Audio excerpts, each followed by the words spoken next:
Palworld's a game about going around managing your resources, collecting pals, and striving to become the very greatest unlike anyone has previously done. And today I'm going to be going over some early game tips that's going to help you whether you're just starting off your adventure or your server got wiped or weird things happen or your save data got erased. That's going to help you power level through the rest of the game. Let's get into it. If you're playing offline, feel free to customize the game in any way that you'd like, whether you want to make it easier, more difficult, or absolutely brutal. I'm going to be playing on default settings as far as absolutely everything here, and if you're playing on an online server, chances are you're going to be experiencing the same thing. Before you even start the game, something that the game doesn't tell you is that you actually don't have to begin here at the Plateau of Beginnings. If you want to, you can actually start at several different locations all throughout the map. If you were to go into your options and then hit respawn, and from here you could see all 8 of the different starting areas that have different PAL populations and resource amounts. You may even want to use this opportunity to go around and unlock all 8 fast travel points associated with these spawn points. Did I really start the game off with a lucky PAL? And mine spawned inside of this wall. One of the most helpful pals for you to actually get a head start and gather resources is going to be this guy over here, Kativa, or Kativa. I'm not really too sure.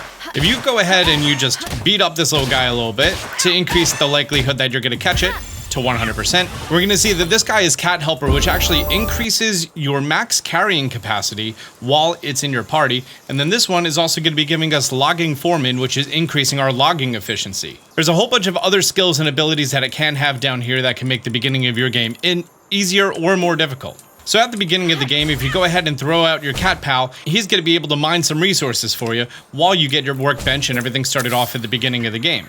If you toss him out once again, he's going to be able to help build this workbench with you, and then he's going to go back to mining, one of his regular tasks. I said you're going to go back to mining. Yeah. See, it goes back to mining, no problem. Your absolute first priority should be getting yourself a stone pickaxe and an axe to be able to gather stone and wood faster as resources, and using your Kativa to help you actually craft these faster. A handheld torch is going to prevent you from being cold at nighttime, and a wooden club can help you deal more damage against wild pals. Opening your tech tree, you're going to be able to build a Palbox, which is required for you to claim an area as your base, as well as a pal sphere, campfire, wooden chest, repair bench, and the structure set. By the time you're level 3, you can actually unlock everything on here except for a repair kit, and I recommend that you do. In your inventory, you're going to be able to increase your stats. Health and weight seem to be doing the absolute most. Work speed is sort of irrelevant as long as you get good pals throughout the game, and stamina is going to be helpful at the beginning, but it becomes less and less helpful toward the middle and end game. So I would highly recommend increasing in your weight and health equally. This beginning area actually has a great advantage that you're going to be able to slide down it as long as you're running and then you tap the crouch button. Doing this, you're also going to be able to slide all the way down. As you're playing, you may actually hear this shimmering sound. Using your left and right speaker or headphones and then also the volume, you're going to be able to track down the exact location of where this shimmering sound is coming from. And this shimmering sound is a lucky pal. The reason it's called a lucky pal is because it's going to be having a trait called lucky that gives it an attack increase and work speed increase. If you ever find yourself without pal spheres at a very important time, don't worry. As long as you're not actually pulling aggression from any local pals, you'll probably have enough time for you to go ahead, put down a primitive workbench, and also go ahead and craft any pal spheres that you may need in order to actually catch that wild pal. Lucky pals are going to be a lot stronger and a lot more difficult to take down. Pals with status effects, like being burned from a torch, have an increased chance to be caught. So if you're facing a pal that's a little bit more difficult, you may want to consider using this to your advantage. If you ever get knocked out by a wild pal and you respawn close enough to it, there is a chance that that pal is still going to be there once you get back. As you encounter pals in the wild, as long as they're not aggressive toward you, you may be able to increase your capture rate by approaching them from the back. You're going to see that you have a back bonus, which almost doubles the likelihood of you actually capturing a wild pal. Also, if you're running low on health, don't be afraid to use pal spheres for a moment for you to catch your breath. Might even get lucky. There's absolutely nothing wrong with, as soon as you're starting off the game, choosing to go ahead and put down a base. You could think of this as your starter base, because it's not going to have any useful resources later on, but this will serve as a base of operations for getting the hang of things. If you look at the bottom left corner, you're going to be seeing a temperature meter right next to a time of day icon. This time of day icon is going to be a yellow circle that goes around and represents the amount of time that's left in day or night. Once it becomes nighttime, you're going to notice that it becomes a lot colder in the surrounding area. Because of that, you're either going to need clothing, stand by a campfire, or to hold a torch in order for you to not be cold and take damage. Every pal you assign to your base has work suitability and a specific level. When you first start off the game, the only one you may want to actually have working for you is Kativa, because he could go around, mine resources, move items around, and help you craft things. Any pals that are not nocturnal are going to be sleeping during the nighttime. So you're going to be seeing these Hookrates over here walking around because they're nocturnal, but this Kativa is not. You may want to use this opportunity to get yourself a back bonus for trying to catch easy level pals. The only requirements for you to build a bed is that it has a roof above it, so this is perfectly acceptable and the absolute bare minimum that you need. Anytime that you sleep at nighttime or at dusk, you're going to be skipping the nighttime altogether and you start fresh on a brand new day.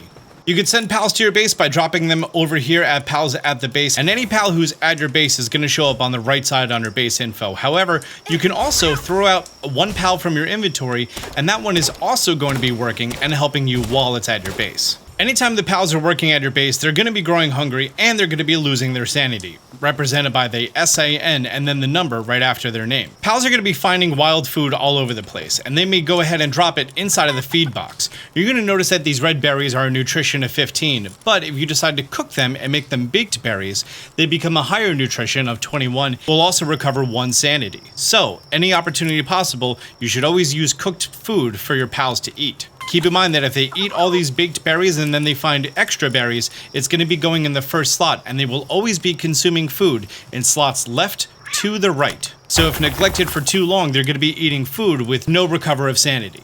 If you're lucky enough to get a wandering merchant to show up at your base at the very beginning of the game, I would highly recommend using this opportunity to make a whole bunch of pal spheres and capture him. While not in combat and using a backstrike, you're going to have about a 5% chance to catch him.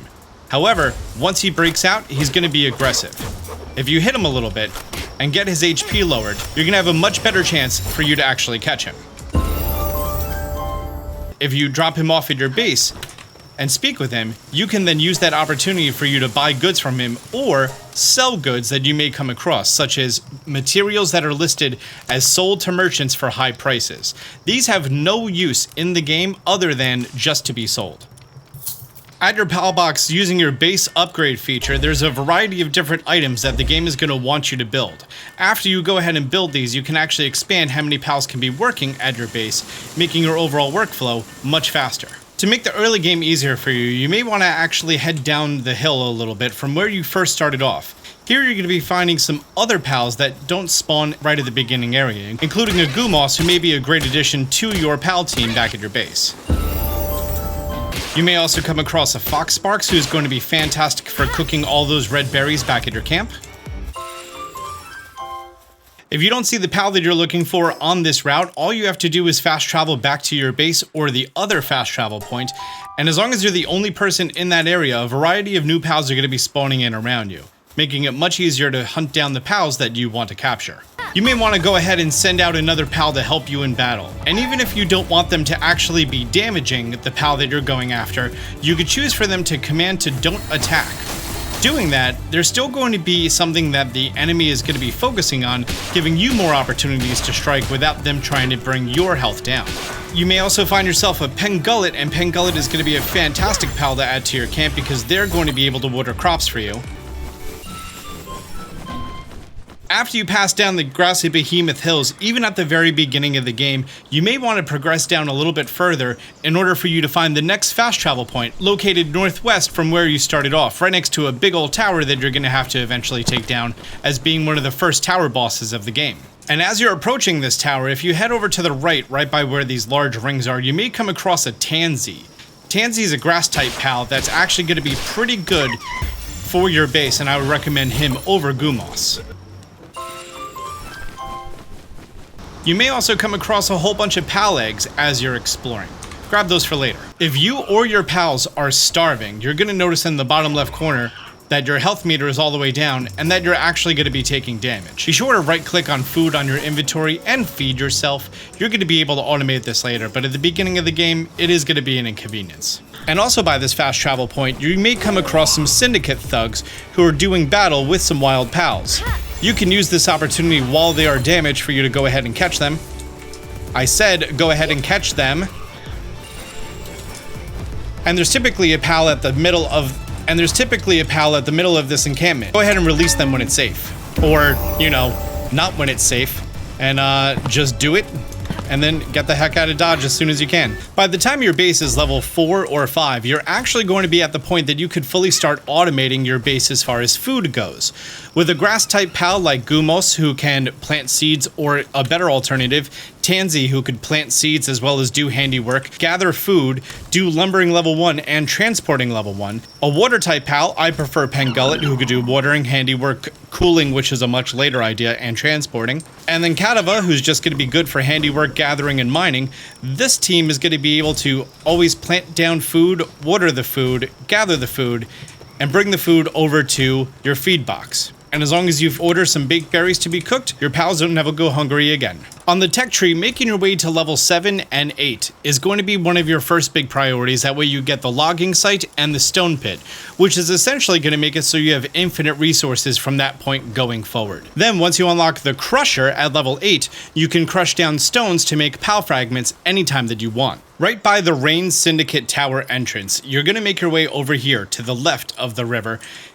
And over here you can find a whole bunch of different pals that are going to be useful, including Lift Monk. There's an electric type called Sparkit. There's a ground type called Rushore, who's going to be fantastic for mining. But most importantly, if there's one pal you're going to catch, I recommend it's this one, Vixie.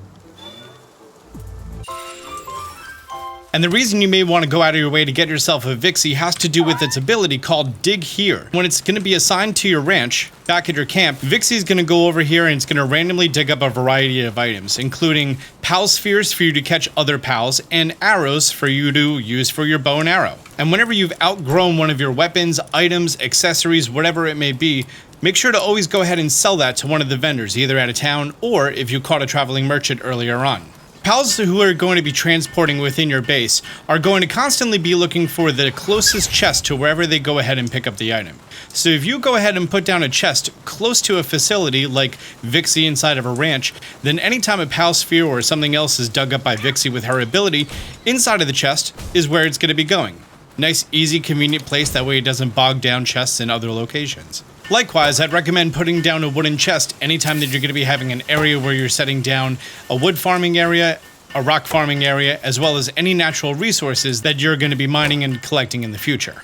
And with all that out of the way, you're going to be having yourself a Vixie who's going to be finding you coins and arrows, as well as pal spheres, and anytime in the future that you need yourself wool, you could go ahead and set a Lambie to come into your ranch and get you some wool for free. You're going to have a crusher that can make pal fragments anytime that you want. You're going to be able to have a pal that has berries grown, watered, planted, collected, repair bench, chest set up in the right places, someone to cook all your food, and now you are pretty self-sufficient as far as the beginning of the game of Palworld. Well, great. Thank you for checking out this video on early game tips on Palworld. If you found it helpful, do me a favor, hit the like button down below. Be sure to subscribe and turn on the notifications for this brand new channel, and Palworld updates coming in the future. I'm Austin John for Austin John Gaming. Thank you so much for being here.